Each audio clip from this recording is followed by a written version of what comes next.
विभिन्न दलों से व संगठनों से जुड़े हर विलास रज्जू माजरा जी के साथ है। मैं एक बार फिर सभी साथी यहाँ पर पहुंचे, इनका तहे दिल से धन्यवाद करता हूँ, शुक्रिया करता हूँ।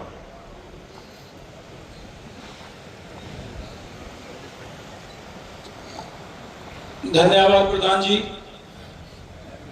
और साथियों, आज एक बात सभी गांव के लोग, 36 बिरादरी के लोग यहाँ इकट्ठे हुए, एक बात निकल के आई है। ये ऐसे काम सरेआम किसी को भी, अच्छे इंसान को ऐसे सरेआम मार दिया जाता है। आपके बच्चों में नशा आएगा, ये गौर से ध्यान सुनना साथियों। इस नशे को हर गांव से हमने खत्म करना है, ताकि कोई आगे ऐसी अनहोनी ना हो जिसके कारण हम सिर्फ पछताते रहें और हमारे पास कुछ ना रहे। साथियों, इस महापंचायत में दूर दराज से पहुंचे मेरे, आप इतनी बिजी शेड्यूल में यहाँ पहुंचे, और मैं एक का क्या नाम लूं। हमारे बीच में हर एक 36 बिरादरी के प्रधान, मैं नाम नहीं ले सकता, वो हमारे बीच में बैठे हैं। पूरा 36 बिरादरी का भाईचारा, वह परिवार को इंसाफ दिलाने के लिए हमारे। लेकिन जो वारदात हुई है उसके बाद पूरे हरियाणा की सरकार की बदनामी है, और इसके अंदर मैं बिल्कुल भी गुरेज नहीं करूंगा। इसके अंदर जो भी जिम्मेदारी है वो सरकार की जिम्मेदारी है। जो भी जघन्य हत्याकांड हुआ है उसकी जिम्मेवार हरियाणा के अंदर बीजेपी सरकार है। कहां से लोगों के पास हथियार आते हैं, कहां से इनके पास ये रिवाल्वर, इतने महंगे महंगे रिवाल्वर लेके पहुंच रहे हैं। इन्होंने हत्याकांड ये किया है, आपके सामने की बात है। इसकी पूरे जिम्मेदार हरियाणा के अंदर बीजेपी सरकार है। मैं बार बार यही बात करूंगा। तुषार नाम का मुजरिम है, उसको पकड़ लिया गया है। एक लड़का और बाकी है, लेकिन हम बड़ा एक मिनट, हम बड़ा साफ साफ कह देते हैं कि ये पंचायत, हम सम्मान करते हैं सचिव साहब का, लेकिन ये पंचायत है समाज की। और करता हूं कि आपने परिवार की एक आवाज पर यहाँ आने का, अपने साथियों सहित यहाँ आने का काम किया है। आप सबका मैं अपनी तरफ से, परिवार की तरफ से बहुत बहुत धन्यवाद करता हूँ। जैसा कि साथियों, मेरे से पूर्व के सभी वक्ताओं ने अपने विचारों में एक ही बात रखी है, और वही बात मेरी भी है, हम सभी की है, हल्के की आवाज है कि हमने अपने भाई हरप्रास रज्जू माजरा के लिए आखिरी दम तक, जब तक परिवार को इंसाफ नहीं मिलेगा, मैं इस महापंचायत के माध्यम से अपने साथियों सहित आप सबको यह आश्वासन देता हूं कि जब तक हमें हरप्रास के लिए इंसाफ नहीं मिलेगा, चाहे वो 1 दिन की बात हो, वो 10 दिन की बात हो, हम अंत समय तक इंसाफ के लिए अपनी लड़ाई जारी रखेंगे। साथियों, बहुत ही दुख की बात है, एक तो परिवार से हल्का से हमारे नौजवान युवा साथी इन असामाजिक तत्वों ने छीन लिया, उसके बावजूद भी आज हमें इंसाफ के लिए पंचायत, महापंचायत का सहारा लेना पड़ रहा है। इससे बड़ी प्रशासन और सरकार की नाकामी कोई हो नहीं सकती। सोचने की बात तो यह है, जब इतने प्रतिष्ठित हमारे साथी को इंसाफ के लिए सड़कों पे आना पड़ रहा है, परिवार को, आम आदमी, उसका वो इंसाफ की क्या उम्मीद प्रशासन और सरकार से रख सकता है? तो मैं तो ज्यादा कुछ ना कहता हुआ परिवार को, पूर्व कमेटी को यह आश्वासन दिलाता हूं, और हम हल्का वासियों की भी जिम्मेवारी बनती है कि परिवार, जब भी हमें कमेटी, परिवार हमें किसी भी बात के लिए संदेश भेजे, बढ़ चढ़ के अगर जरूरत पड़े। श्री रज्जू माजरा जी की दुख में, तकलीफ में शरीक होने के लिए आए सभी हमारे भाइयों, अभी पता लगा था SHO साहब आ रहे हैं। दुख की बात यह है कि करीब 3 महीने हो गए हैं और उसमें पता लगा है कुछ लोगों को तो पकड़ा है,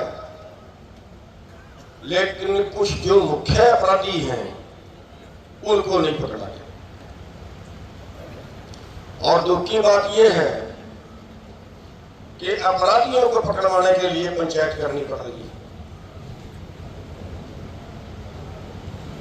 और यही कारण है कि जो बड़े अपराधी हैं, जो बड़े गैंगस्टर हैं, वो कत्ल करने के बाद, फिरौती लेने के बाद, बड़ी हैरानी की बात है कि कई बार तो वो बड़े फख्र से दावा करते हैं कि ये कत्ल मैंने किया, और उसके बाद भी उन लोगों का कुछ बिगड़ नहीं पाता। और ये जो अपराधीकरण है, इससे आज देश त्रस्त हो गया है। हम ये नहीं कहते कि किसी बेगुनाह को पकड़ के जेल में डाल दो, हम इस पक्ष में नहीं है। हम कोई पाप नहीं करना चाहते, लेकिन जिन लोगों ने कत्ल किया है या कत्ल करवाया है, अगर वो लोग 3 महीने बाद भी बाहर घूम रहे हैं, 3 महीने बाद भी उनको गिरफ्तार नहीं किया गया है, तो फिर कौन सा न्याय है? और फिर आज एक के साथ हुआ, कल दूसरे के साथ होगा और परसों तीसरे के साथ होगा, तो फिर तो यहां गुंडा राज हो ही गया। और कई बार तो बहुत हैरानी की बात यह होती है, एक दिन खबर आ रही थी उत्तर प्रदेश के कि एक आदमी पे 21 मुकदमे दर्ज हैं, बड़े गंभीर। पुलिस ढूंढ रही है इनकाउंटर करने के लिए, और तो इनका जो बड़े बड़े इनका इलाज नहीं होता। पुलिस इनकाउंटर करने के लिए ढूंढ रही है, और वो एक मंत्री के पास गया और मंत्री के पास जाके उसने बीजेपी ज्वाइन कर ली। अगर कोई इतना बड़ा अपराधी बीजेपी ज्वाइन कर ले तो क्या वो अपराध मुक्त हो जाता है उसी वक्त? कौन सी प्रथा चला रहे हैं, कौन सा सिस्टम लागू कर रहे हैं? देखिए, हम बड़ी साफसी सरकार को, प्रशासन को चेतावनी दे रहे हैं कि हम अब भी टाइम दे रहे हैं आपको। 3 महीने का टाइम तो पहले मिल गया, अब भी टाइम दे रहे हैं। अगर कोई बात करना चाहता है, अभी तक कोई कार्रवाई उन्होंने की है, बीच पंचायत आगे बता दे, हम अगली क्या रणनीति बनानी उस पर विचार करें। हाँ, एक बात मैं आप सबसे भी कहना चाहूंगा कि अगर कोई अधिकारी हमारे बीच में आता है तो हमारी तरफ से कोई मंदा नहीं बोलेगा, हमारी तरफ से कोई बुरा व्यवहार नहीं करेगा, क्योंकि अगर हम कोई इससे बुरा व्यवहार करेंगे तो फिर वो आगे दोबारा हमारे बीच में नहीं आते, फिर दिक्कत आ जाती है, तनाव, बेकार के तनाव बढ़ जाता है। तो अधिकारी हमारे बीच में आए, कोई उनको कुछ नहीं बोलेगा, सम्मान करेंगे। हम अपना मसला सॉल्व करवाना चाहते हैं। जो 2 लोग बाहर बता रहे हैं, जो मुख्य अपराधी हैं, उन 2 को गिरफ्तार करवाना चाहते हैं, क्योंकि ऐसे ही है ना।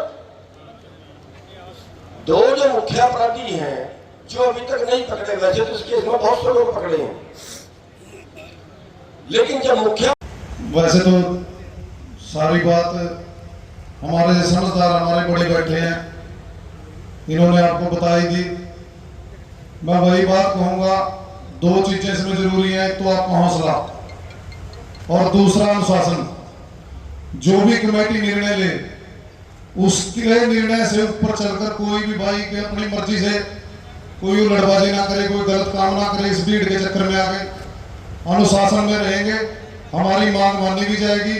और दूसरी बात ये, अगर कोई भाई ये सोच के आया हो कि वहां कॉल दे दी और मैं चला जाऊं, तो वो तो ऐसे तो कामयाबी होगी नहीं।